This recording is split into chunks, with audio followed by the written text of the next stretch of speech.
Hello Aquarius, welcome to my channel. Welcome to soul satisfaction. मैं आप सभी का स्वागत करती हूँ फिर से एक बार मेरे चैनल में, फिर से एक बार मंथली गाइडेंस में। देखिए, नवंबर मंथ स्टार्ट हो चुका है एंड हम सभी जानना चाहते हैं कि इस मंथ की कैसी एनर्जीज है। तो गाइज मैं बता दूँ, एक जनरल रीडिंग है, कलेक्टिव गाइडेंस है मेरे सारे व्यूवर्स के लिए। तो इस वीडियो को एंड तक जरूर देखिएगा। अगर आप कनेक्ट हो रहे हो, रेजोनेट हो रहे हो गाइज, मैं बता दूँ बहुतों का कमेंट सेक्शन में ये भी आ रहा है कि उनके पार्टनर की एनर्जीज एंड आपके पार्टनर की एनर्जीज डिफरेंट जा रही है। मतलब जो आप मतलब मैं जो एक्सप्लेन कर रही हूँ वो डिफरेंट जा रही है। तो मैं बता दूँ कि रीडिंग कभी भी रिवर्स हो सकती है, रिवर्सल एनर्जीज भी होती है। आपकी जो फीलिंग है वो हो सकता है आपके पार्टनर की फीलिंग हो, तो आप उस सेंस में भी रीड कर सकते हो। सो एंड मैं बता दूँ, ये कम्प्लीटली आज जो हम लोग करने वाले हैं वो कम्प्लीटली लव रीडिंग होने वाली है। तो जितने भी एक्वेरियस सनशाइन वाले रिलेशनशिप में हैं, अगर बातचीत नहीं भी हो पा रही, फिर भी इस वीडियो को देखिए एंड समझिए कि डिवाइन हमें इस मंथ क्या मैसेज देना चाहते हैं। तो चलिए स्टार्ट कर लेते हैं। सो डिवाइन गाइडेंस दीजिए जितने भी एक्वेरियस सनशाइन वाले, अगर किसी का रिलेशनशिप चल रहा है तो फर्स्ट ऑफ ऑल उनके पार्टनर की करंट एनर्जीज क्या है, नवंबर मंथ की क्या गाइडेंस है, कैसा जाने वाला है उनका नवंबर मंथ। सो डिवाइन गाइडेंस है जितने भी एक्वेरियस सनशाइन वाले हैं, उनके पार्टनर की करंट एनर्जीज क्या है।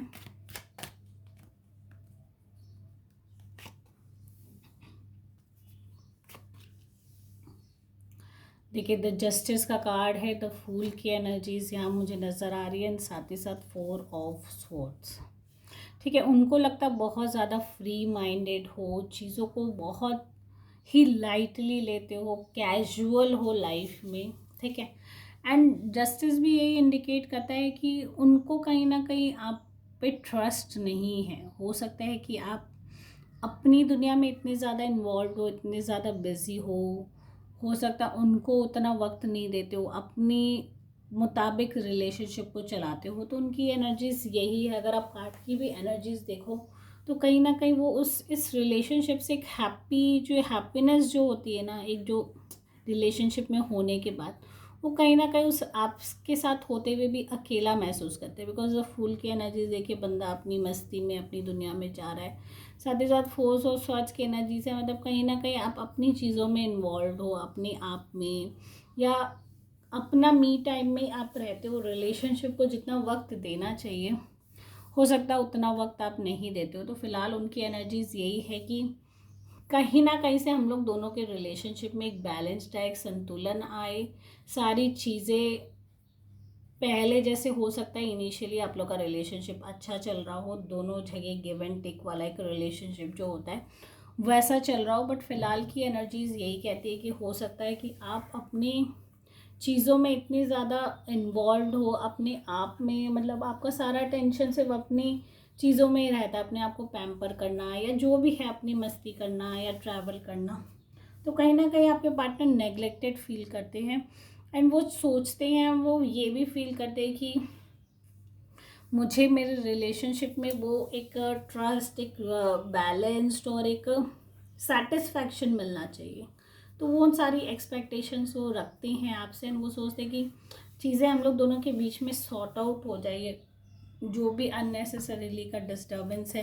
कि वो ये भी चाहते हैं कि अगर आपको रिलेशनशिप में नहीं रहना है तो आप क्लियरली बता भी दो उनको कि भाई मुझे एज अ फ्री बर्ड अपनी लाइफ एंजॉय करनी है, मुझे रिलेशनशिप एंड ऑल में नहीं रहना है।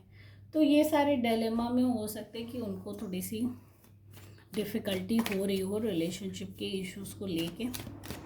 तो अब नेक्स्ट हम लोग देख लेते हैं कि अगर आपका ओवरऑल इस मंथ रिलेशनशिप कैसा जाने वाला है।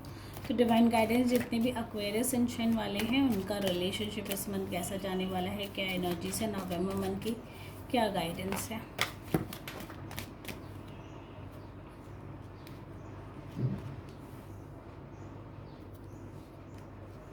देखिए, द सन का कार्ड आ चुका है, साथ ही साथ 3 of pentacles and the world. पहले फर्स्ट ऑफ ऑल मैं ये बता दूं कि इस मंथ डेफिनेटली आपके रिलेशनशिप में एक्वेरियस वाले खास करके बहुत ही मेजर चेंजेस महसूस करेंगे and that too positive changes. ठीक है, एक बहुत एनर्जी शिफ्ट हो रही है। व्हील ऑफ फॉर्चून मतलब जो सिचुएशन अभी थी उसका एक टर्निंग मोमेंट आने वाला है आपकी लाइफ में। इस मंथ महसूस करेंगे आप खुद, आपको एनर्जीज महसूस होगी। एंड ये भी हो सकता है, देखिए जस्टिस का कार्ड आया है तो मतलब कहीं ना कहीं आपके पार्टनर की जो एनर्जीज़ है, आपकी जो थॉट प्रोसेस है उसमें भी बहुत शिफ्ट आएंगे, ठीक है। तो यहाँ पे ये कहते हैं कि म्यूचुअली चीज़ों को सॉर्ट आउट कर लीजिए, जो भी आप लोग की चीज़ें, आप देखोगे कि सर्कमस्टांसेस ऐसे बिल्डअप हो गए कि चीज़ें ऑटोमेटिकली सॉर्ट आउट होनी शुरू हो गई, एंड फिर से आप वही ब्राइटर हैप्पी मोमेंट या हैप्पी रिलेशनशिप में की तरफ मूव ऑन। बिकॉज इस वक्त क्या हुआ ना, आपने एक ब्रेक लिया अपने आप से, सोचने का अपने आप को एक मौका दिया कि मैं रिलैक्स होकर ठंडे दिमाग से सोचता हूँ या सोचती हूँ कि क्या ये रिलेशनशिप एक्चुअली वर्थ है, मुझे रहना चाहिए कि मूव ऑन हो जाना चाहिए। तो कंक्लूजन यही निकलती है कि अब एक जो बैड फेस आप लोग के रिलेशनशिप का इतना वक्त तक चल रहा था, वो कहीं ना कहीं उसकी एनर्जी शिफ्ट होती हुई नज़र आ रही है इस मंथ। कहते हैं ना, शिफ्ट हो रही है, रेट्रोगेट हो रही है, चेंजेस हो रही है। तो डेफिनेटली यहाँ एक शिफ्ट की एनर्जीज मुझे नज़र आ रही है कि हाँ, कहीं ना कहीं एक चेंजेस आप ज़रूर फील करेंगे, and that too positive. Wheel of fortune, एक फॉर्चुनेट टाइम जो आपके रिलेशनशिप में हो सकता है वो आने वाला है।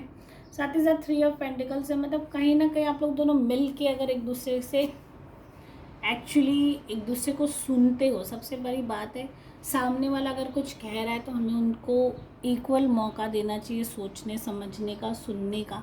तो ये एनर्जीज दिख रही है कि हाँ, अपने पार्टनर को इक्वल वैसा मौका दीजिए कि वो अपने आप को एक्सप्रेस कर सके, एंड आप ही फिर एज अ कोलाबोरेशन अगर किसी थर्ड पर्सन की हेल्प की ज़रूरत पड़ जाए तो उस थर्ड पर्सन को भी इन्वॉल्व करिए जिन पे आप ट्रस्ट करते हो। बिकॉज जितना आप अपने रिलेशनशिप को वक्त देंगे, ग्राउंडेड फील करेंगे, उतना ही आपकी रिलेशनशिप और स्ट्रॉन्गर और ये ब्राइटर हो पाएंगे, ठीक है। तो सन की एनर्जीज है, मतलब इनिशियली तो हो सकता है कि हाँ आपने सब चीज़ सॉर्ट आउट कर दी, but for the long run it may be difficult. Short term duration की ही इंडिकेशन वापस मुझे मिल रही है कि ये रिलेशनशिप आप लोग बेहतर तो इस मंथ कर लोगे, बट अगेन वही सारी चीज़ें फिर रिपीट होंगी। बिकॉज क्योंकि अगर आप केयरलेस हो जाते हो, जो कि आपका नेचर मुझे लग रहा है कि केयरलेस वाला ही है फ़िलहाल, तो अगर रिलेशनशिप को फिर अगेन आप वैसे ही हैंडल कर रहे हो लाइट वे में, तो सिचुएशन जैसी पहले थी वैसे वापस रिपीट हो सकती है, एनर्जीज़ वो कह रही हैं। तो डेफिनेटली अगर रिलेशनशिप में चैलेंजेस है तो उसको सोच के समझ के सॉर्ट आउट करिए, उससे मूव ऑन करके आप कुछ भी हासिल नहीं कर पाओगे। बिकॉज आगे जो फ्रेज़ आप लोग के रिलेशनशिप का आने वाला बहुत ही ब्यूटीफुल आने वाला है, बहुत चेंजेस आप फील करोगे खुद भी, एंड खुद अगर बैठ के इसको सॉर्ट आउट कर लोगे तो चीज़ें अच्छी हो सकती हैं। नेक्स्ट डिवाइन गाइडेंस दीजिए, ओवरऑल रिलेशनशिप के लिए क्या गाइडेंस है एक्वेरियस वालों के लिए, नवंबर मंथ के लिए रिलेशनशिप के लिए क्या गाइडेंस आप दोगे। देखिए अगेन यही कहते हैं कि कहीं ना कहीं कोई इंजॉय करिए। ओवरऑल गाइडेंस यही है कि ये एक ब्यूटीफुल मोमेंट है, जैसे मैंने कहा व्हील ऑफ फॉर्चून है, चेंजेस होंगे रिलेशनशिप में एंड दैट टू पॉजिटिव। तो उसको एज अ फ्रेंडली वे में, एज एक सेलिब्रेशन के तरीके से या एक जॉली वे में आपको एंजॉय करके उसको स्पेंड करना चाहिए, ना कि उसके बारे में सोच के उससे मूव ऑन होके। तो ये एनर्जीज़ मुझे नहीं मिलती है, एंड साथ ही साथ मुझे लगता है एक स्लाइट इंडिकेशन जो मुझे मिल रही है, थर्ड पार्टी का इन्वॉल्वमेंट है, ठीक है। तो वो सारी चीज़ें भी आप क्लियर कर सकते हो कि वो एज अ फ्रेंड है मेरे साथ, ना कि मेरा कोई रिलेशनशिप है। तो ये चैलेंजेस भी आपको महसूस हो सकती है इस मंथ, कि वो सारी चीज़ें जो थर्ड पार्टी वाली इंटरफेरेंस का जो इश्यूज़ आ रहा था वो कहीं ना कहीं उसको आप सॉर्ट आउट कर सकते हो। ओके, सो गाइज अगर आप इस रीडिंग से कनेक्ट हो रहे हो, रेजोनेट हो रहे हो, तो मुझे कमेंट सेक्शन में ज़रूर बताइएगा। साथ ही साथ अगर अभी तक फॉलो नहीं किया तो फॉलो कर लीजिए, and thank you guys for watching my video. Take care all, bye bye.